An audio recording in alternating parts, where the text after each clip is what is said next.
Hey everybody, and welcome to Past Summit this morning. I'm glad you can join me. I'm Monica Rathbun. Let's get started with my performance tuning getting big bang for your buck session. Now, just to give you guys a heads up, there is a 90-second delay between me presenting and you guys actually viewing this content. So I've got my moderator, John Morehouse, with me today. He'll be fielding most of our questions and in the discussion to actually interact with you guys, but he can feed me questions at any point in time. So feel free to ask them and I'll be sure to stop. My name again is Monica Rathbun. I'm a consultant with Denny Cherry and Associates. I've been with PASS for a really long time now. I'm actually a Mid-Atlantic regional mentor for the user groups. I run my local user groups in Virginia Beach, Virginia. I organize a SQL Saturday. I'm a Microsoft MVP, and you can reach me at SQL Espresso. I do have a blog that I blog at. It's SQLespresso.com. A lot of the stuff we're going to be going over today, I have blogs about. So feel free to use that blog as a reference and go back and check some of the stuff that I'm sending to you. And let's get started. As you know, you're here at PASS Summit. PASS actually has a ton of things for you to engage in. I've been part of the PASS community for over a decade, for actually a lot more than that. And my career jump-started because of PASS and all the interactions that I got in my first summit in 2011. So please take advantage of everything PASS has to offer. It really does have a fantastic community that can lift everybody else as we go and really build the careers of everybody. So you're doing the right thing by attending PASS Summit today. I hope you get a ton out of it. Make sure you're interacting and networking and joining Twitter, because that's where we all are. And you can follow me, like I said, at SQL Espresso on Twitter. I'd be happy to introduce you to the SQL family as you start to explore some of the things that PASS has to offer. Session evaluations. Some of us speakers have been speaking a long time, but your evaluations of each one of our sessions means a lot to us. It helps us build our content. It helps us make things better. We are constantly changing and improving all of our presentations. So please take some time to fill out the evaluations, not only for the event, sessions. It really is valuable information that we take to heart. So tell us if we did something good. Tell us if we did something bad. Tell us if you wish we had done something differently. We would love to take that feedback and make it better, because it's not about us. It's about you guys, everybody who is learning from us. So let us know how we do. A little bit about my presentation rules. Now, I know we are virtual, but that doesn't have to change things for us. Always ask questions. I like to be interactive. Interrupt me, interrupt John as he's going through the questions panel. It's a two-way conversation. There's some things that I may discuss in this that didn't work for your environment or really worked for your environment. Those are great things to share because everybody's environment is different. And I may tell you to turn on this button or change this dial or whatever, and each environment is different. So let's talk about those. It may work really well for your environment or it may not. It's better to share all that information with everyone so we can take caution or get excited about something that we're able to put into our environment that may make a big difference. We're going to talk today about all of the things that I go through as a consultant or have gone through in the past in the environments that I see that gives us our biggest bang, right? When you push this button or change this dial or whatever it is that we're going to talk about, these are the things that are going to give you a performance boost. Again, every environment is different, and whatever I tell you today should be tested with inside your dev environment first. Don't just say Monica said so and turn things on in production, because that's not going to be good. But we're going to start with the best practices. This is a 200 level session, 100 to 200 level. It's created to provide you with kind of a checklist of what to go back with Monday morning and go into your system and check off each one of these slides and find out if your environment is set up correctly.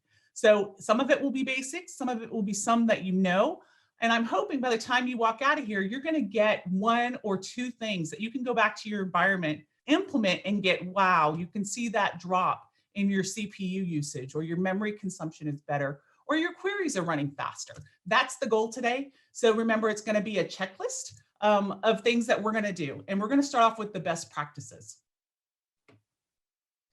Now, this is a simple one, and this is one that's outside of the DBA realm. A lot of things that I'm going to talk about today is not only with inside SQL Server, but on the hardware that it's associated with, or dealing with admins inside your environment that play a part in the performance of your SQL Server. Now, the power plan is something that doesn't always come to mind to SQL Server admins. Usually we say, hey, I need a box set up. I need Windows installed, this particular version. I need SQL Server installed. Give me this amount of storage and hand it over to me, and I will actually install and implement SQL Server, and I'll be off and running. Well, there is an actual option within inside the Windows setup for power options. We know on our local laptops and stuff like that, we may have different power settings, but on your servers, you also have power settings. And if you are sitting on the default balanced power plan, then you are only using 70% of your CPU. I want everybody to think about that. If you are not set on high performance, which is the optimal setting for your SQL Server, you are only consuming 70% of your CPU, which means right off the bat, you've lost 30% in your performance, okay? So I need you to go back on Monday, check your power plan, make sure it's set to high performance. A lot of times these are set by your admins, and it's not something that you normally touch. It may be set in this way for all of the servers automatically. What you need to do is make sure for your SQL servers, all of them are set for high performance. On top of that, you need to go one step further. If you are working on a VM, you need to ask whoever is in charge of your host what power plan that is on. This applies to that as well. Go one level more, ask what the power plan is on your host, and make sure wherever your SQL Server lies, that the power plan is also set on high performance, okay? Again, that's a 30% degradation on your performance for SQL Server if you are not on the proper power plan. It's simple. It's not a SQL Server option. It is a Windows option, and it's something that you need to go back and check. Now, services. How many of you guys have inherited a box where you go and look and they've installed everything having to do with SQL Server? They hit click, click, click, click, click, thought maybe they would need analysis services on this box, so let's go ahead and install it. Maybe we'll use integration services, so let's go ahead and install it. Or they didn't know what they were doing and clicked all the boxes. If your services look like this, you have a problem.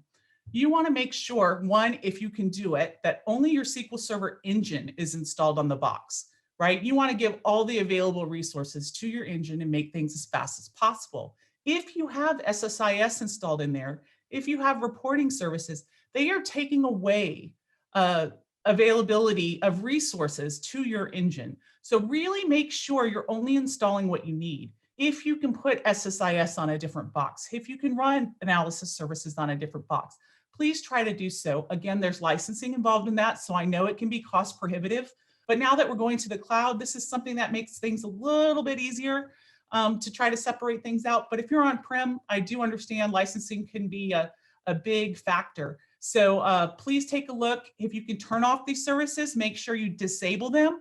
Don't just shut them off, because when you reboot the box, it will come back online. And I have had clients say it worked great yesterday. We did an install or we had to reboot and now it's running slower. What's going on? And we find out a bunch of services came on because they didn't have them disabled. Really simple thing. Just go back to your environment and see what services are running. Turn off what you don't need. You're going to get a performance boost just by doing that simple thing. Now let's talk about patching. What does patching really have to do with performance? It's all about security, right? No. What you really need to think about from a performance aspect is, what does patching give me? And for SQL Server, patching is fixing those performance bugs. Everybody has performance bugs within inside their code. We fix them with hot fixes. We fix them with cumulative updates, with service packs, things like that. If you are running on a lower version, it is very, very possible that you are getting performance issues just because you were on a lower version that had a bug involved with it that actually created performance issues. We're going to talk about some of those as we go along here. So start thinking about patching, not only for security, but getting those bug fixes gone. By applying those, you could get a performance boost. For example, if you are sitting on SQL Server 2016 RTM, the original version that goes out, and you're not on SP1, there were some fixes, some major fixes when it came to performance and the optimizer when you went to SP1. So check and see what version you're on. You should always know that as a DBA on each one of your SQL servers. Make sure you're on the latest if you can. And I know for testing purposes, you may not be able to do that. Some of us are kind of stalled on a particular version. I understand that. It's not a failure on your part, right? But do your best to see if you can stay on the latest and greatest. And that's one of the things that's great about going to the cloud too. That tends to be on the latest and greatest, which makes us a little more inclined to stay away from those bugs. But again, watch your versions. And support, Microsoft support. SQL Server 2008 is no longer, R2 is no longer supported. If you're sitting on that, I know 12, if you're sitting on the lower versions and you have a major issue and you go to pick up the phone to call for Microsoft support, it may not be supported anymore. I don't want to be in a downtime situation with a major issue where I'm picking up the phone to call Microsoft and find out it's not supported and they hang up the phone, click, I'm going to charge you $300, but I can't help you. And that's where I say, here's my card, we can help you. But you want to make sure you as a DBA know what's supported and what's not. Again, we want to look outside of SQL Server. So what about the drivers on the hardware? What about your VM? What about your NIC cards? What about the setups of your controllers? What about all of these pieces that play a part and create bottlenecks for our SQL Server? Have you had conversations with your admins to find out what version of VMware we're running, for example, or whatever is actually behind the scenes? Those need to make sure they're updated as well, because that can become a performance bottleneck for us. Think about outside of SQL Server and what actually gives you performance and gives you the throughput. And we all know about Windows patches, right? Usually our network admin takes care of those, or our sysadmin takes care of those, and it's kind of out of our realm and we're okay. But just know each one of these pieces in this bubble play a part, and you should be definitely taking a look at these from a performance aspect, okay? So put that on your list. So here's a big one of my favorite things to discuss, because we get a few gotchas in here. Hopefully you're looking at this and say, oh, on my server, I'm handling my max memory. I don't have this 247834647 value in my max memory, because that's the default value. You've taken the time to run some scripts. I know Jonathan Cahias has some scripts on getting the proper value for here. John Morehouse has his link he can give you for giving you the proper value here. Make sure you're actually putting in a max memory. This tells the engine how much memory it's allowed to use on your box. And once it gets to that value, it'll maintain and use all the memory that it can up to this max value. But take a look. Look at this. If you have those extra services running, remember I talked about, are you running SSIS? Are you running SSAS? Are you running reporting services? Did you know that those items do not use that max memory setting? They don't share that max memory setting. Guess where they get their memory? They get their memory from the Windows allocation. I want you guys all to think about that. If you are running SSRS or SSIS is the big culprit that I see people tend to put in integration services and the engine on the same box, that SSIS is using Windows memory. So say you're old school and you decided to just leave 4 gigs to the operating system and everything else went to SQL Server in this max memory setting. If you're really heavy on SSIS, guess what? You're starving your Windows memory. And that's probably why your packages run so slow, or your box seems to go really slow in the morning where you're feeding information to your data warehouse and things like that. It could be that you're starving the memory. Now, what value should you actually give for SSIS and add to the Windows memory part? It depends, right? Typical answer. It's easy to go and watch like Activity Monitor or perfmon and look and see what SSIS is using and kind of ballpark it. I'm sure there's some blogs out there that can actually help you identify what SSIS is using, but I just want to make sure you're taking note that that max memory has to do with the engine. It is extremely important that you set that value. Again, there's lots of scripts out there that you can run to make sure you have that done. We're going to go a step further, multiple instances. Some of us have multiple instances installed on the same box. Please remember, when you have multiple instances, that shares the memory on that box. So let's say you have 64 gigs. You end up setting 48 gigs as your max memory on one instance. Somebody comes in and adds another instance to the box. They know they need to run a script. They know they need to set it. They set it for 46 gigs. Guess what? You just completely over allocated that box, right? And now things aren't working. Double check how your max memory is when you have multiple instances. Make sure you spread the load throughout those instances and you make sure you're taking care of your OS. okay? Maybe it's not an even number. Maybe it's 12 gigs to one of those instances and the rest to another. Know your workload, know your environment, double check and make sure you don't have multiple instances running on your box where the memory is over allocated. Now, remember, we've got to step outside our SQL Server, talking about your VM host again, right? Make sure you actually are talking to your admins and make sure they set what's called a memory reservation on that host. So let's say I say, hey, John, I need a box that has 64 gigs. I want you to set that as a memory reservation. What that does is make sure that VM and the balloon driver associated with that VM can't steal back unused memory or steal back some memory to allocate to another server on that host to help with the workload, right? It has a balloon driver that allows it to allocate resources when needed and kind of shuffle them around in heavy workload scenarios where one VM needs to borrow from another VM. Guess what? I'm stingy. I'm a DBA. Don't touch my server, right? I don't want that balloon driver messing with any of my resources. So all you have to do is ask them to set a memory reservation and then allocate exactly the amount of memory that you need, okay? Make sure they don't over allocate that box when it comes to the amount of memory that's available. If they have 300 gigs available on that box, make sure they haven't over allocated that. A lot of admins are trained to do that to efficiently use resources and allow the balloon driver to modify and use those and really allocate it correctly. But you don't want that to happen with inside your SQL Server. Leave my stuff alone, set the memory reservation on that, okay? So big ticket items off of this, extra services, make sure you know that comes from the Windows memory. Don't over allocate your VM host, which is actually out of the control of the DBA, and set that memory reservation. Now, TEMPDB. I have a whole nother session on this. We could talk about this forever, but we're going to start with just the basic topics. And I want to make sure you guys take care of these within inside your system. Depending on the versions that you have, some of this may not be applicable and already taken care of as default settings, but we want to make sure. And when you started with 2016, as you actually install SQL Server, it kind of helps you make some of these determinations and actually do the best practices with you as you do the install. But if you're running on a box that was installed not by you, double check that your TEMPDB has multiple data files. We want one file per CPU core, up to 8 files. 8 is kind of a magic number within inside SQL Server that gives you a cost benefit. So if you've got a really large box, you may need more than 8, but most of the time 8 is going to be a specific number that's going to work for you.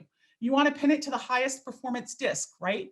So you want it on a flash SSD. Now that we've gone to newer hardware and things like that, we get the fastness that we need. So it's not a huge problem that we used to have before, but definitely make sure you've got your admins putting that on the highest performance disk possible. The reason why you guys want multiple files is all about contention, right? Everything uses TEMPDB. We have sorting that happens. We have temp tables. We have hashes. We have tons of things that actually happen with inside TEMPDB, and you want to share the workload. So when you have multiple files, it can actually round robin through those files and spread the load. Well, we also want to make sure those files are set to the same size. So notice each one of my data files here are set to 8 megs. This is just a demo, so it's really small. And notice my auto growth is set to 64. All of them are exactly the same. Why does that matter? Well, when it's going through a round robin scenario, it's trying to find the proper file that has the most space available and is going to be the most efficient to use and do its transaction through that. Well, if my number one file was a gig and everything else was 8, guess where all of my transactions are going? My number one file. So I start to get all this contention of everybody competing for that number one file. To reduce that, then I actually can set each one of my files to a gig, and therefore it's a free-for-all, right? It can do the round robin and choose. And so I'm spreading my load, which gives me faster performance, okay? There was a couple trace flags in the past that are now actually default settings after 2016. Trace flag 1118 had to do with some mixed extents. We're not going to get into what that means, but make sure your environment has 1118 set. 1117 is going to actually make sure your auto growth settings, they're all going to fire at the same time. If the number one file needs to grow, then number 2, 3, and 4 will grow along with it. Okay, it makes sure everything stays in sync. Now, caution with that. 1117 doesn't just happen with inside TEMPDB. It's a server setting. So if I have several file groups with inside another database and one grows, those file groups will grow along with it per database. So just keep that in mind, okay? Now, we talked about contention a few minutes ago, and with CUs, right? I told you you've got to install your latest packages for your patches. There was actually metadata contention with inside SQL Server 2016 and 2017 having to do with TEMPDB. You probably didn't know about it. You may have been hit by it, have some performance issues because of it, but you didn't know. If you are on 2016 CU8 or 2017 CU5, those are the patch fixes that actually took care of that contention for you. By just being on those higher levels, I've solved a performance issue, okay, that I may not even known I had. All right, so that's where some of that importance of actually making sure you're on the right CUs can help you. Now, table variables. Table variables, as we know, when we actually use a table variable and we look at our execution plans, it'll say estimated rows number of 1, right? Well, if it gives me an estimated number of 1, then it doesn't know what the actual rows are. Therefore, it hasn't allocated the proper resources to run that particular operator, right? So using trace flag 2453 will actually allow that statement to recompile and get actual row counts. So therefore you get better memory grants. You get better allocation with your resources and things will run faster. So if you are using table variables inside your environment, make sure you have 2453 turned on. Now that was handled for you in SQL Server 2019 with deferred table variable. I can't remember the word right now, but anyways, in 2019, they've actually given you a way to do that within the system where you don't have to have the 2453 flag set. But if you're not on 2019, set this. There is no negatives to that. It should be a default setting for you and something you put into your system if you're using table variables. So this is the most important slide. I'm going to take a drink of my coffee here before we dig into it. Okay, so pay attention to this slide. Again, we've been talking about things outside of my control as a DBA, right? We have storage, we have network, we have different things within our environment that helps with the latency and the performance inside our system. It can also cause us major issues. We can look at SQL Server, everything seems to be running fine, but the storage is horrible. I'm getting 15-second IO waits inside my error log. I'm seeing major CPU issues. I'm seeing lots of things. And I need to go talk to other people in charge of that hardware, right? Our network admins and our storage admins. It is important, and take note of this. I want you to keep all of your admins drunk, fat, and happy. Yes, beer, donuts, pizza, alcohol, whatever it takes, because you're going to be going and telling them that their baby is ugly, right? You're going to be telling it up wrong. You're going to be saying, hey, storage is my problem, and here is the reasons. One example is one of the companies I worked for, storage was a major issue, completely misconfigured. And the gentleman in charge of it did not want to admit it. He thought his stuff was great. The DBA is wrong. Monica is wrong, all of this stuff. So much that I don't know if you guys know who David Klee is, but I like to tell this story. David Klee did me a favor, helped me by remoting into my system with permission of my supervisor, and looked at all of the ways that our VMs were set up and storage was set up. And he wrote this beautiful report.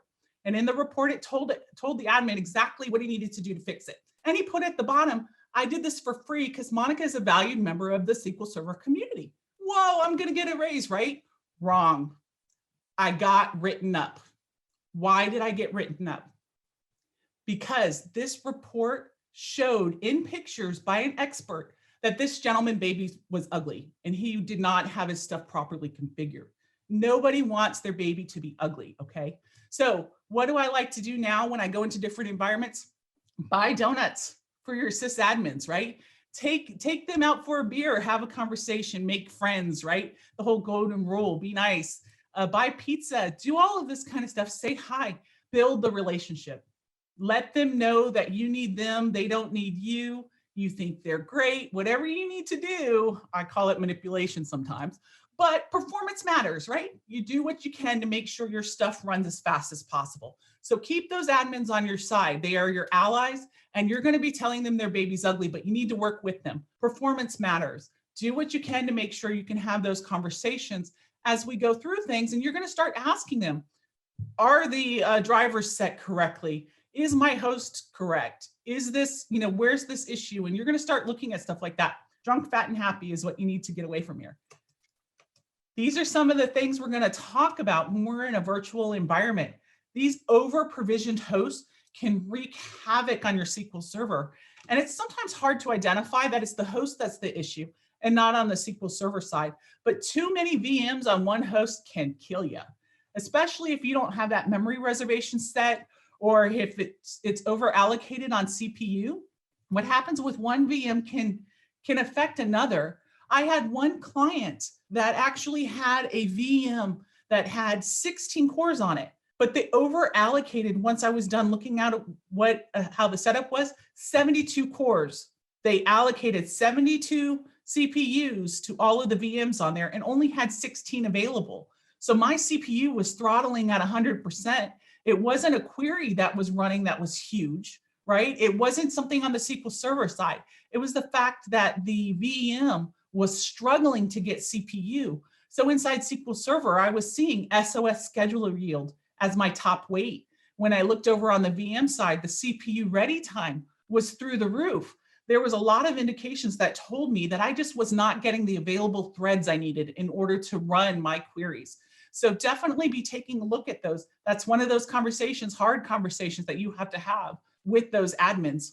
Now this thing on the bottom, thin provisioning, this has to do with the disk. So I set up a brand new TEMPDB. I go to my admin and I say, hey, John, I need 500 gigs for my TEMPDB. And they look at me, oh my God, Monica, you really don't need 500 gigs. You're just trying to take all my storage. There's no way I'm giving you 500 gigs. And I say, yes, I'm going to give 400, or I'm going to have 4 TEMPDB drives all set at 100. And I'm going to have my log file set at 100. I really need 5. And they're like, okay. So they present to me a T drive with what looks like 500 gigs. I start setting up my files. I'm fat and happy, right? What really they did is they thin provisioned that. So what it gave me was 25 gigs. It presented 500, right? But it gave me 25 gigs per file, thin provisioned. Once I hit the 25 gigs, it gave me 25 more per file in the background. But guess what? When it does that, that's a performance hit for me. And I don't know when that's going to occur.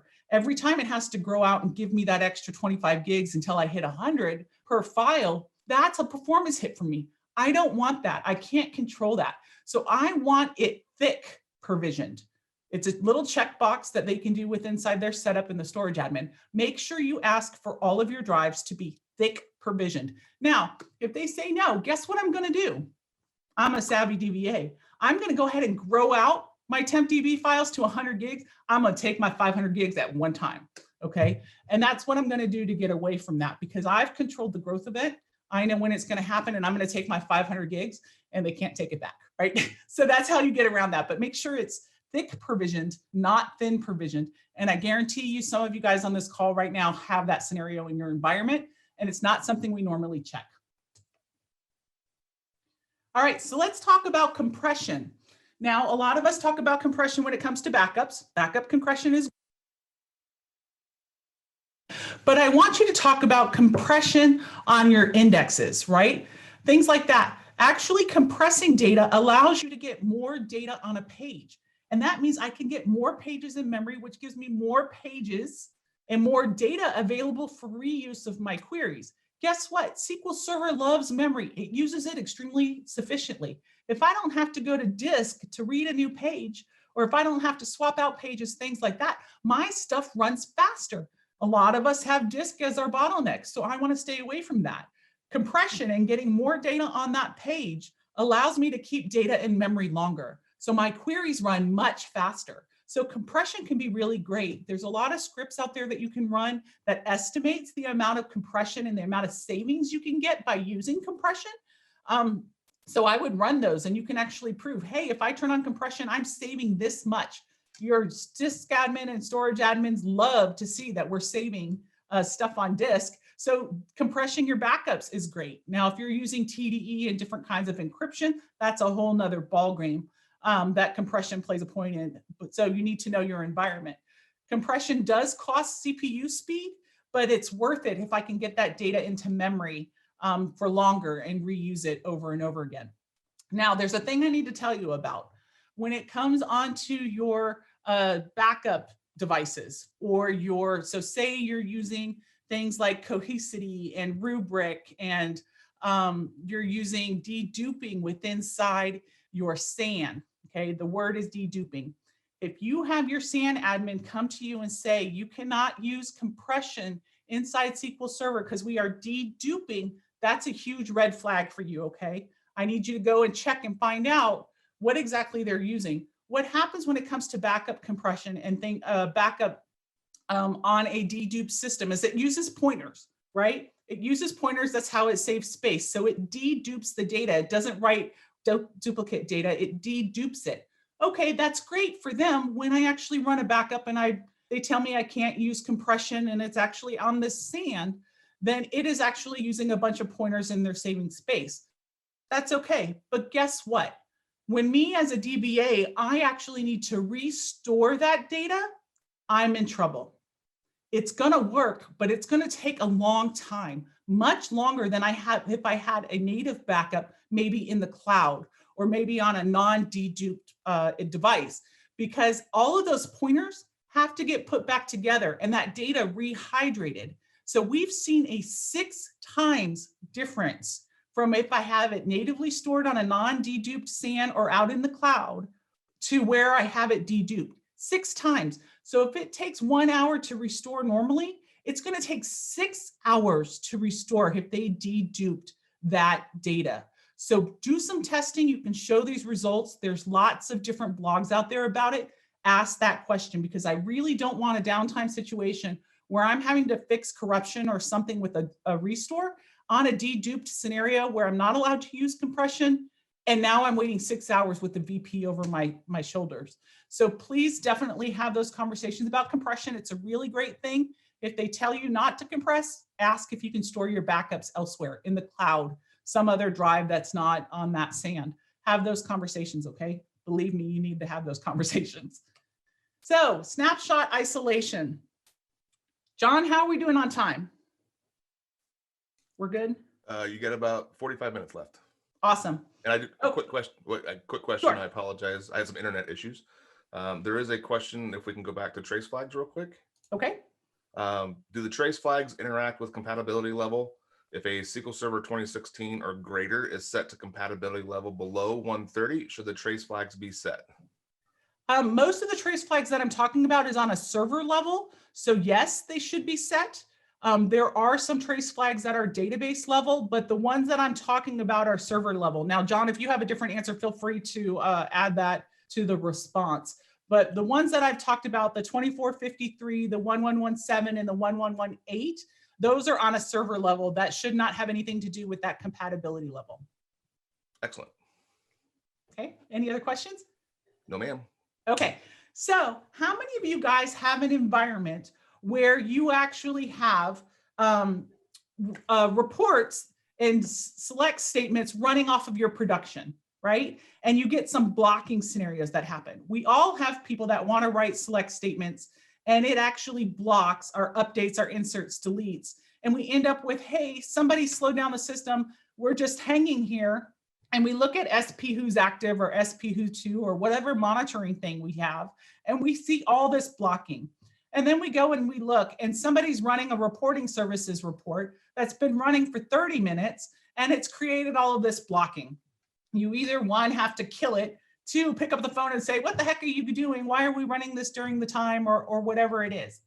We can get around that. If you've got an environment where you are actually doing reading and writing at the same time in production, we all have this happen, especially if we're doing it in a reporting scenario where people are actually having to do select statements against our environment. There's ways to make this better. Kendra Little, John has put a link out there for you. Kendra Little has a fantastic blog about this. It's called Read Committed Snapshot Isolation. We all know this as RCSI. Now, what happens is, one, Before we talk about this, I need to give you a caveat that this relies on TEMPDB. It creates a version store within TEMPDB. So make sure your TEMPDB is properly sized, you have your multiple files set, and you have everything you need on the fastest disk and all the stuff that we talked about implemented before you turn this on, because it uses TEMPDB. Yes, it's going to use a little bit more space. I'm not talking it's going to balloon out your TEMPDB, but just know, make sure you have that properly set in your environment for growth. Okay, so what it does by turning on allow snapshot isolation and read committed snapshot isolation, it's a two-part on a database level option that you need to turn on. You set those two enabled. Kendra has a little graph that says, if you are doing select statements on a reporting server on reports, this is the option you need to turn on. If you have this scenario, this is the option to turn on. It's either you turn on both of these options or you turn on one or the other of these options. She has it greatly explained, and because of time, I'm not going to get into that, but definitely take a look at her blog. But once you turn on snapshot isolation, it creates a version store. So when that select statement comes through, it reads from that version store. And it happens really, really fast. You don't have to worry about getting bad data or anything. SQL Server handles that. And you're able to do those reads and writes without blocking. Readers can't block writers, and writers can't block readers. That is your problem, people. When I've gone into environments and they keep saying, we have such a hard time with blocking, things slow down, and I'm seeing all this blocking occur. When they turn this on, it does take an exclusive lock when it turns it on. So make sure you're not doing this with inside your environment during the day. But when this actually happens, you'll see it. It'll go so fast. I actually have a client that uses SentryOne software, and we could see all the blocking that was happening and all of the huge resource consumption that was happening because of it. He turned it on, and as soon as he turned it on, I was able to go back in time and look at the minute he turned it on, because all of their blocking magically disappeared. This is a huge go-to setting that you need to turn on in your environment. Make sure you do it in test. I have not had an issue with turning this on. It is so important that it is the default isolation level for Azure SQL DB. When things start to become defaulted, you as a DBA really need to pay attention to that, because you need to take that thought and put it to your previous versions, because it's probably something that they fixed that's been a huge issue for many people, therefore turning it to default. So by turning this option on, you should see a huge increase in the amount of blocking being reduced. Your blocking essentially goes away, except for some normal scenarios that happen. But if you're in an environment where you've got readers blocking writers or writers blocking your readers, this is your solution, okay? There is a thing called race conditions that can be really scary to read about. And that's when you've got a really, really high volume environment. You can read about it. It's a very, very far off edge case that can happen. Read about it, know your environment, play around with it and test. This is a big go-to to save you guys in getting the blocking situations under control in your environment, okay? So statistics. Statistics is the magic sauce, right? The optimizer needs to know the statistics in order to make good plans for your queries to happen.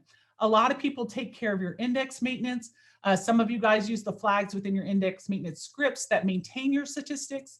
You guys have auto statistics set on your environment. You're taking care of them. I need you to think one step further. You need to make sure you're running separate, in my opinion, separate update statistics scripts that are maintaining and keeping your statistics up to date on all of them. If you could use a full scan, if you can use a larger scan amount, I suggest doing that. The more information you're giving the environment with inside the statistics, the better performance on your queries, the better plans it's going to get, and you're going to be able to make things fly faster. Getting the best plan is how you make your queries go faster, and it uses the statistics to do that. Now, there are a couple things that I like to do when it comes to statistics to make them even better. There is a setting on your database level where you can set your auto statistics equal to asynchronous. It's set by synchronous as default. What happens when you get an auto statistic update, you've hit a row count threshold of change, right? Whatever percentage of change, I think it was 20% of change on those rows at one point in time, it'll kick an auto statistic and it'll set new statistic values for that particular field index, whatever it is, in your environment. When that happens, and you never know when that happens, it can create a slight pause and hold up your queries. If I set it to asynchronous, I get a performance gain. And what that does is that allows my query to finish and use the old statistics, and then the statistic update will wait for an opening and give me the new statistics. It makes it asynchronous. And next time I run that query, that new statistic will be used. It doesn't have any bad effects, right? It just pauses and waits to write to that statistics and allows me to use the old one for the time being, and then it will actually update it. Doing that can give you a boost. So make sure you're setting that as one of your default things that you do. Now, they've solved this in 2019, but if you're not in 2019, you need to have this trace flag set. Write it down. 2371. A lot of us have tables with millions of records, and there was an algorithm in the system that says you must have, let's say, 20% change on your table, 20% row change on your statistic, right?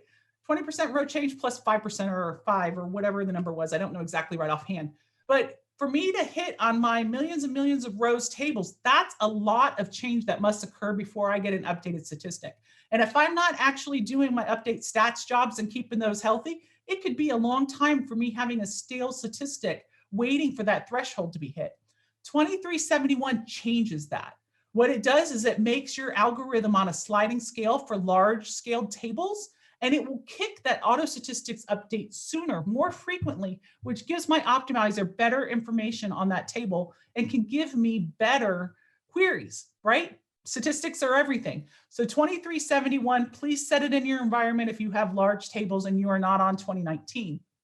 Also, developers out there, did you know when you're writing your queries and you've got your where clauses and you know which things you're going to be using, you can make your own statistics? You can hand feed a statistic to the optimizer by creating, right click on statistics, create statistics, choose your multi-field statistic that you might need, and create your own.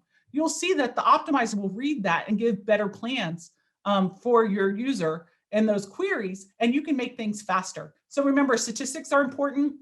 You need to maintain those, change it to asynchronous. 2371 trace flag is your friend, and you can make your own statistics. So statistics, I can't stress enough how important those are to the optimizer. Don't ignore them. Treat them as well as you do your indexes and make sure you're keeping those up to date. Again, 2371. 19, so it's defaulted in 2016. So if you're prior to that, make sure you have that on. I apologize for that. It is 2016. Hey, Monica. Yes. Quick question regarding RCSI. Yes. So RCSI and long-running queries and version store growth. So there's a way to track version store growth. I don't have that query up for you. I'm sorry. There's a link that you can do where you can actually take a look at what's being consumed in your version store. Just like TEMPDB, you need to be watching what's being used. You can have an issue with long-running queries inside TEMPDB, which is where your version store is. You need to watch for that. Watch for your growth events. You can have an effect. John, if you can grab that query, I think it's pretty easy to find. I don't have it in the slide deck. I have it in another slide deck that I talk about. But there is something you need to monitor that. That is just like any other TEMPDB. You have to watch for those long-running queries. Thank you much. I'll see if I can find it. Okay, thanks. Okay, so let's talk about parallelism. There is a setting called max DOP, max degree of parallelism, and you need to make sure you have this set. If it's set at 0, then it's set at the default in your system, and you need to make sure you are taking care of that. I'm going to bring up this next thing. It pairs with a thing called cost for threshold parallelism. And so we're going to talk about these in tandem. It's so important that, again, this is something in 2019, when you go through your install, it prompts you to set this value. What it does is it tells the system how many on your query in your operator, how many threads it can use to perform that action. So what we want to do is make sure that's set, and there's lots of different best practices on this. I'm just going to talk about what I like to do. And we're not going to go into NUMA and all of that kind of stuff. We're going to keep this on this 200 level for now. But max DOP, you set this system on a server level and you tell it, hey, I have 8 cores. I'm going to set my max DOP of 4, 1/2 of that. And I'm going to say you can only use 4 threads on every parallel action that you make. When you decide that an operator needs to go parallel, you're allowed 4 threads out of my 8. Now, we want to make sure, remember, 8 is a magic number. We want it set for the amount of CPUs that I have on my box, up to 8, depending. There's some edge cases where you're going to do a lot more, but most of the time 8. Your overhead to put things back together when you have too many cores can be a lot. And we're going to talk about what that is in just a second. So let's say you have 8 and I decide I want to set my max DOP at 4. That tells me half. That means I can actually go into 4 threads for my thing. If I have some queries that I need to have serial, I want it to make sure that parallelism is not part of it. It needs to run at 1. On an individual statement level or inside a store procedure, I can set it to a max DOP of 1. So therefore, that statement or that proc will only run with one particular thread. Now, changing your max DOP does flush the cache. Do not do that in the middle of the day. If you do have to do that in the middle of the day for any reason, just know it'll flush your cache. You will get a performance hit as that cache warms back up, but definitely take that into account. I like to do half of my cores to start with, just to make sure I'm not over allocating, but I can go to the full amount of cores in the system if I want to, but I usually go half. So there's max DOP. Now where cost comes in, cost is what determines if it's allowed to go parallel and use multiple threads. So I like to, as a best practice, start that cost out as 35 to 50. If it's sitting at 5 in your environment, it's set at default. You need to take some actions and get those defaults out of there and make that adjustment. But what this does is helps control what everybody knows are CX packet weights. CX packet weights is, say I go out to 4, right? I've set my max DOP of 4. I've got 4 threads. All of those 4 threads as it moves to operators have to come back together, right? So I've spawned it out to 4 threads. It's making it go faster, but now I've got to piece it all together before it moves on to the next operator. That's your CX packet weight. There's CX packet weights, there's CX consumers. They kind of work together. If you're seeing those, it's possible you've got too much parallelism going on. You're taking too much time to bring those threads back together. Now, don't take the knee-jerk reaction and say, oh, I've seen some CX packet weights. I've got to go adjust all of these numbers. Know your environment, know your queries, know what your environment is normal to using. If you're not having a ton of CPU issues, you may not need to adjust these values, but just know that CX packet weight is an indicator and they're normal, but if you're seeing a huge abundance of them, you may actually need to be adjusting these numbers. Hey, Monica. Yes. A couple questions. Mm-hmm. In what type, Martin wants to know, in what type of scenarios would max stop equal to 0 be the best setting? Now, max stop 0 means that you're going to allow, and that's default, right? Max stop 0 means you're going to allow the SQL Server to decide how many threads it's going to use, which means if you have 16 cores, it can spawn out 16 threads for that one operator. So it depends on your environment. Now I can tell you SharePoint only allows a max DOP of 1. That's the only time that I go, oh no, I can't change this. That's SharePoint. But max DOP of 0 allows the system to use your threads to decide how to do it. Now, every environment is different, Martin. So it depends on how many cores you have. If you have a huge abundance of cores, your workload is running okay, leaving it at 0 might be okay. The operator tends to be able to handle that. But it's not something I normally leave at 0. I usually set it in almost every environment because, again, I don't want it taking 16 threads and using it all, and then I'm throttling. The Windows is throttling to handle those CPUs, and my queries start to slow down fighting for threads. I can see that with that SOS scheduler yield. I can see that how it's fighting for threads. If I'm seeing a ton of those weights, it's possible they're fighting for those 16 threads in all of these queries, waiting to get a thread available to get me all 16. And therefore, I should have set that max DOP to something different. And then one other question regarding statistics. Okay. Ian wants to know, can you talk about the difference between adding a custom statistics versus creating another non-clustered index for those certain columns? Oh, Ian, that goes into a lot of stuff. Okay. It depends on your query, how you're using that, and how often you're using it, and what exactly the benefit is of getting that index. You've got to test it. That's a whole nother conversation, and I'd have to actually see that code. But my biggest point and walk away is having statistics is a good thing. Making one and seeing if the system actually uses it is a good thing. I don't shy away from creating statistics. Sometimes indexes are much better, but you can get to a point where you have too many indexes on the table and you have a lot of writes that are happening, and those writes and deletes and updates slow down because you have so many indexes you have to maintain.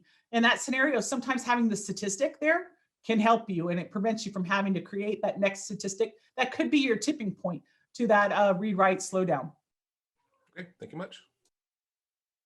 Okay, so this next one is a Windows a Windows setting, and all it is a permission. This is one that's extremely important. And again, I think in 2019, as you're doing the setup, there's a checkbox for this.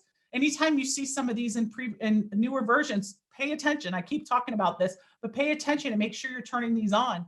What IFI is when you actually have to create a file, grow a file, you're creating a database, anything that's going to touch that file system, it has to zero out all of that space it needs to write that file. So if it's 100 gigs, it needs to set that pointer and zero out that 100 gigs in the background as it's creating your database or whatever it is. If you have this right set for your service account, again, this is your service account. All you have to do is go to local security policy, user rights, and this perform volume maintenance task is key. Making sure your service account that runs SQL Server has that permission allows it to skip all of that zeroing out. It could be a group policy that can be set, but this is something everybody must have in your system. Go back on Monday, check for it, because watch this. This permission changes the whole ballgame. It saves you so much. So here I'm just creating a small 5 gig database. Without instant file initialization, it has to write those zeros within that 5 gigs before it gives me this database, right? So without instant file initialization, I have 1800 milliseconds to create it. 1800 milliseconds. Imagine if this was a terabyte, several hundred gigs, that's a lot of time. With instant file initialization, it creates that file for me. It does not zero out those operations. And guess what? It's 3 times faster, 600 milliseconds. Now, this is a really small example, but look at this. On scale, this is major. So please make sure this happens when you're backing up and you're restoring, things like that. All of this stuff is slowdowns for you, right? Anytime it actually has to write the file, you need a growth event, say TEMPDB is growing or whatever the event is, you want that as fast as possible. You want IFI available in your system. Again, outside of SQL Server, it is a Windows permission, and you just have to set it for the service account. Big, big win, you guys. Virtual log files. I have a blog on this about virtual log files. We could spend a ton of time on here, but just know your log files, kind of like TEMPDB, does a round robin, right? Anytime it needs to look for a place to work inside your log file, it's going to go through all of these buckets. The lower amount of buckets it has to go through, the faster your stuff is. So this all has to do with growth events inside your files. So if I have TEMPDB and I have it growing at 8 megs and it's grown out to 200 gigs, guess what? Every growth event creates VLF files, and it's not a one-for-one. There is a calculation of what it does, of how many VLFs. It's multiple VLF files that are created, virtual log files. With inside this long log file, you start to build up all of these buckets. If your growth events are not properly set, you can have thousands. I've seen TEMPDB with like hundreds of thousands of virtual log files.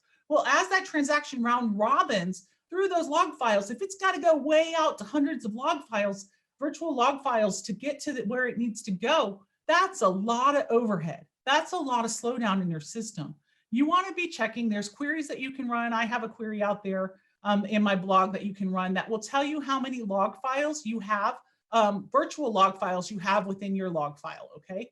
You want that count to be anywhere between 100 and 300 ideally. That's kind of just a frame that I like to use.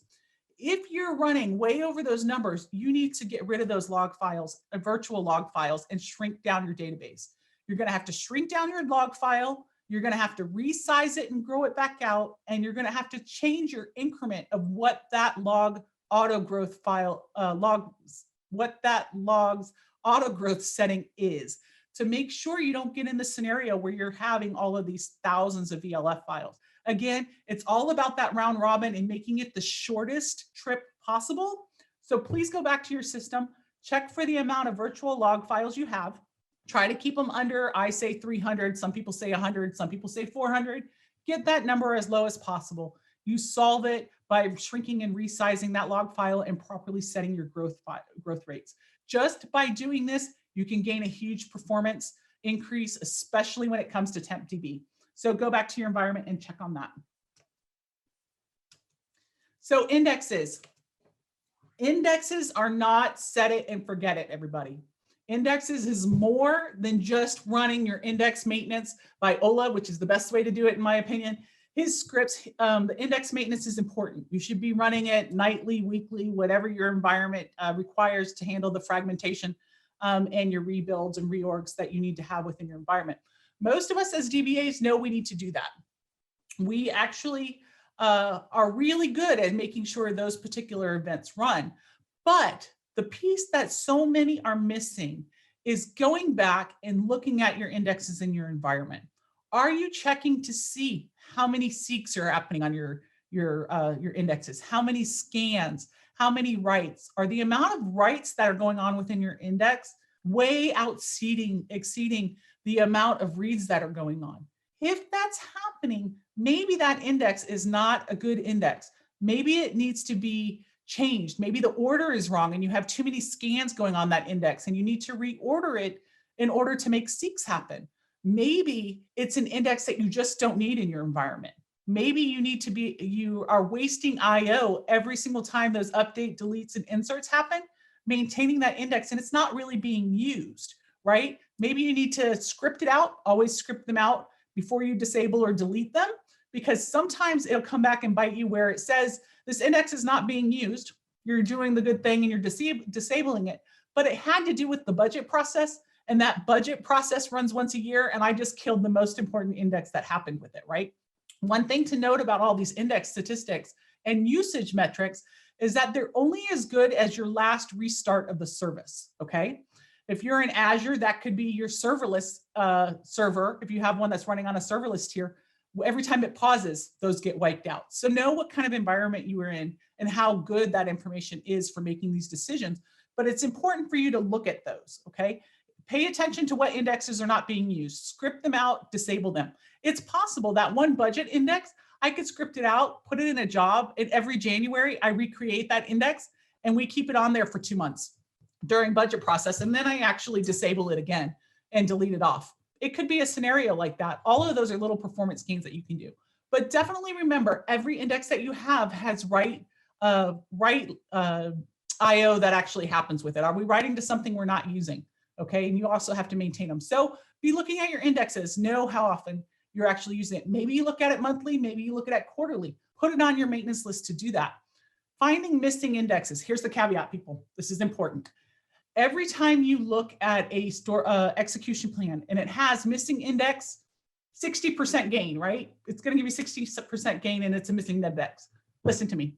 Do not right click, script out missing index and just add it. Please don't do that, okay? Because by doing that, sometimes you end up with scenarios of duplicate indexes where the index you just added are exactly the same as an index that's already on that table and it's just missing an included column. So therefore, I've wasted storage, additional IO by me creating that missing index. What you need to be doing is looking at the index that it says it needs you to add, evaluate it, compare it to other indexes in your table, and make sure you don't have a duplicate scenario. If you find one that's almost exactly the same and you just need to add an included column, just modify the index that you currently have, right? You need to be checking this. Also, some people don't realize this, but the optimizer isn't that smart. Sometimes it is, sometimes it's not. Sometimes it cheats and gives us quick results. It'll say you have a missing index. And when it gives you a missing index, do you know it puts the fields listed in there in the order of the table? Right? So I've scripted it out. It gives me the fields. If you look at that, they're in the order of the fields in the table. Well, I actually might end up with a scan because of that.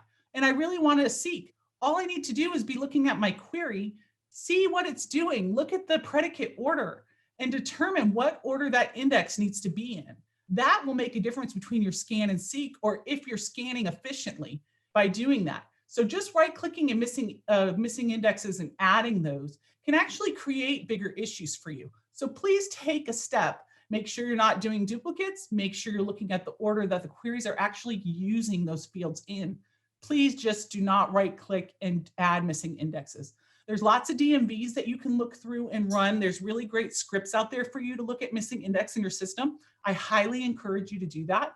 I usually bring those indexes out, evaluate them inside an Excel document, check and see if I have existing indexes, and looking and seeing what the order is on those before I make determinations to add them. But it's a really great, efficient way to do things and add those indexes. Just keep those other pieces in mind and take your steps one step further when you're creating these missing indexes. Please, again, do not right click on your index and just do add, because it tells you it's going to give you a 94% performance gain. Okay. If you're in a hurry, okay, I'll let it slide, but go back in your system and be looking for duplicate indexes. Kimberly Tripp from SQL Skills has a fantastic blog on how to try to find duplicate indexes inside your environment. And you can go and take a look at those and start to clean those up. Now, remember, duplicate indexes, as we start to clean indexes up, we might be merging two indexes. We might be actually deleting those by scripting them off first and deleting them, making sure we are watching active query stores for regression, because maybe there was a query that actually used that index and now it actually has to recompile, or maybe and get a new plan and maybe it regressed some. So please be making sure when you're doing these index maintenance, which I highly encourage, that you're taking a look at any regression that may happen because of it, and you're actually monitoring it and just not one-off doing this in a non-cautioned fashion, okay? So that goes with covering indexes too. We're gonna go and look at something right now called the key lookup in a minute, but I want you, when you're looking for duplicates in your system, look at consolidating indexes. It may be that 3 of your indexes are exactly the same. The only difference is your included column. One brings in column A, B, C, the other one brings E, F, and G, and the next one brings A, D, B, right? So, and they might be in different orders. All of those indexes, if they have the same key columns in the search, just need the included columns all added and consolidated into one. So the 3 indexes I just talked about can be one index. That saves you write and disk IO. That saves you the maintenance. And guess what? Your queries are going to run much faster. So let's take a look at one of those things here. So when it comes to execution plans, whether you're a newbie or you're someone that's really great on tuning, these are the pieces that I want you to look at. And you don't have to be rocket science to start digging into these execution plans for your queries and doing some tuning. These are just the basics. If you know nothing about them, these are the things I want you to look for. Index needs, right? I want you to be looking for what, if their index is here, I've got a seek, but maybe it's a scan. Look and see the order of your index, compare it to your query, and maybe you just need to reorder the key fields that are part of it. Possibility. I want you to look for that. I want you to be looking for missing includes. Maybe you need another field. We're going to talk about that here in a second. I want you to do a more granular review of the indexes that are actually happening. You can right click on these and go and see the predicates that it actually used to determine which indexes it was going to use for you. You can look and see the amount of memory that gets put through. You can see how many rows, the estimated versus actual rows that actually happened inside your environment by just right clicking and looking at those. Make sure you're taking a look. Again, missing include statements, do a more granular review of it. Don't right click and just add missing index, and take a look at your scans. Now sorts people, let's talk about sorts. Sorts happen inside TEMPDB.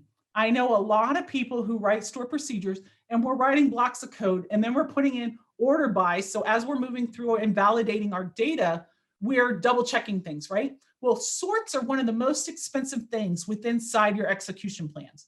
Why are you sorting? Are you sorting for verification and just left it in your code by accident? If so, you're causing performance issues, right? You're adding overhead that you don't need. If you've got this whole great store procedure and it's set up for a report, why are you sorting inside your store procedure? Why can't you offload that sort inside your report, right? 10 to 1, they're sorting it 10 different ways anyways. So why am I putting the extra overhead inside my query plan on a sort when it can be handled outside of your SQL Server engine, okay? Start looking at your sorts, clean up your code, get rid of sorts that don't need to be there. Ask yourself why we're sorting and where it's actually being consumed from. If it's in a web page, in an application, in a report where it's also doing sorting, get the sort out of your code. Things will run faster. Your TEMPDB will be happier. Just get it out if you can. Let's talk about key lookups. This is an example here on my screen of a key lookup here. Key lookups in your system is death by 1,000 cuts. They're good, they're important. I'm going to tell you what exactly it does. But if you have so many key lookups, the amount of needed resources to keep these going and do the extra round robin it has to do can be exorbitant when you have key lookups in your code. Maybe you have a statement that runs 100,000 times an hour. Maybe that 100,000 times an hour includes 4 key lookups in your system. That's 400,000 extra reads you're having to do that you don't need to do. So this compiles and compiles and compiles. Now let's talk about what a key lookup is. When we're looking at this right here, I've got an index. This index gave me a seek. Woohoo, it's going straight and getting exactly what I need. But guess what? This order lines, it needed not only order lines, sales order lines performance number, where it was able to totally seek, but it also needed to have order date and maybe the item number, right? Well, my order date and item number was not part of this. So it had to go out to my primary key, match it, and pull those 2 additional fields. Then it brings it back together in this nested loop before I go to my select. So this index did my quick lookup of what it needed to do. I had to go back to my primary key. It did some more lookups, and then they joined it all together to return the results. Guess what I can do? I can go to this index here and just add those 2 additional fields as an included column. And guess what's going to happen? I'm going to go index, seek, and select. And this right here goes away. Okay. How did I know what fields I need to add? If I hover over key lookup, it tells me the output list. It gives me a roadmap. So all I'm going to do is alter this index, put the output columns as included columns, not key columns, included columns. As soon as I do that, my key lookup goes away. And look how expensive this key lookup is. Imagine if I was doing this 400,000 times, right? When I can just do 100,000 by just doing this one lookup, and it does it 1 for 1, okay? So go in your system, look for all of your key lookups. There's plenty of scripts out there that will help you, and start to get rid of them. As you get rid of those key lookups, your CPU is going to go down, your memory usage is going to go down, your system is going to become healthier than it has before, because all these additional reads out to your primary keys are doing death by 1,000 cuts. Very simple to do. If you can fix one thing inside your store or your query plan, change your indexes and give those key lookups a break by getting those output columns added to the index that it's referencing. And it's almost always a direct line here, so you know what index it is, or it'll be right next to it. It makes it very easy to spot and see what it needs. The next thing is spills to TEMPDB. You'll see this exclamation point here. You'll see it on a sort. You'll see it on the select. And it'll say spill to TEMPDB. Well, what the heck is a spill to TEMPDB? What happened is there's a thing called memory grant. Using your estimated and actual rows, maybe it estimated 628 rows were coming through, so it only granted this little bit of memory. What really happened was 6,000 came through, so it actually needed more memory to actually handle that load. It didn't have it, so it spilled to my storage disk and had to go retrieve that data. It didn't put it in memory. So I had to go to my slow storage, grab what it needed to go, which might have been TEMPDB. It grabs what it needs to bring, and then it comes back. And what I really wanted it to do was to stay in memory. I want my memory grant to be as good as possible so it can feed all of those rows through without ever having to go to my disk, which is my bottleneck. So you want to get rid of those spills to TEMPDB. Well, how do I do that, right? No rocket science. It's all about statistics. Remember, I talked about your estimated versus actual rows and statistics. It's one of the most important things the optimizer needs to have in order to give you the best plan possible.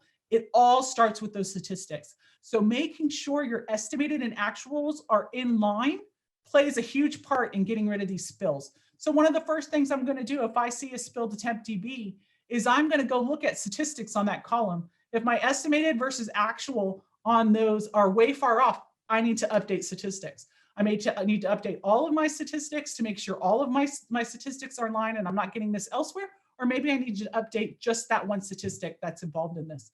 So things to look at with execution plans. Again, indexes, we talked about that in length. Sorts, get your sorts out of there.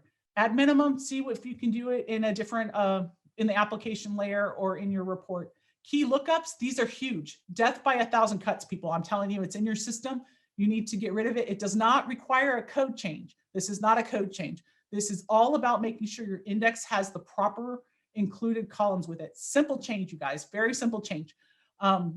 So definitely take a look at the key lookups in your environment and spills to TEMPDB. If you get any kind of spills in your system, statistics are key. Making sure your memory grant size is set correctly by having your estimated and actual rows as close as possible will help you tremendously. Again, it goes back to statistics are the magic sauce, right? Make sure you're taking care of them just like you do your indexes.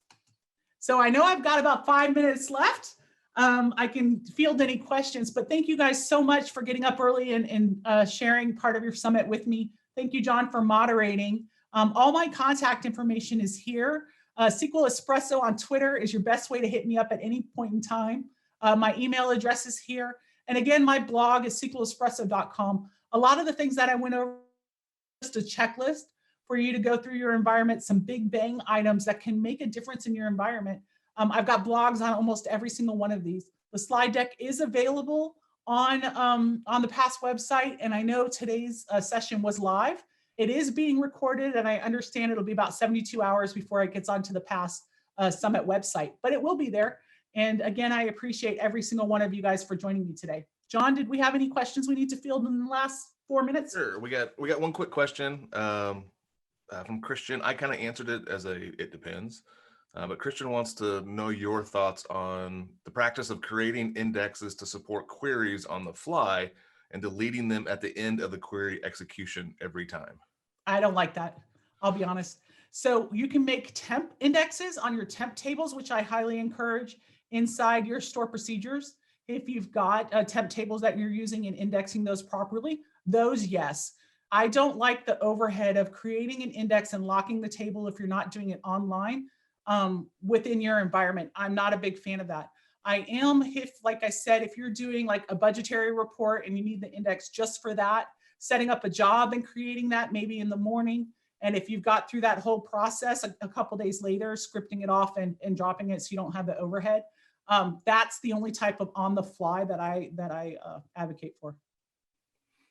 Excellent. One other quick question from Hannah. I had a BI manager that said sorting in SQL queries was preferable to sorting in SSIS and SSRS because SQL Server was a more powerful machine that was better at sorting. I've seen SSIS perform far worse with sorting in memory versus in the query. How does that relate with your recommendation on to sort the query because of TEMPDB? So here's my thing, Hannah. I have to share my engine with everybody. Right? I need things to run as fast as possible. I know sorts are done well within SQL Server, but they are very heavy in consumption. I would have that argument with her. I would rather have my import of data take a little bit longer or my report take a little bit longer, which only affects a few, than my entire system having that extra overhead. You can prove that very easily and show them how much resources that actually takes within inside your environment. That's another thing. Buy her a pizza, give her some donuts, give her a beer, or give him or her a beer, and tell them to do it on their side.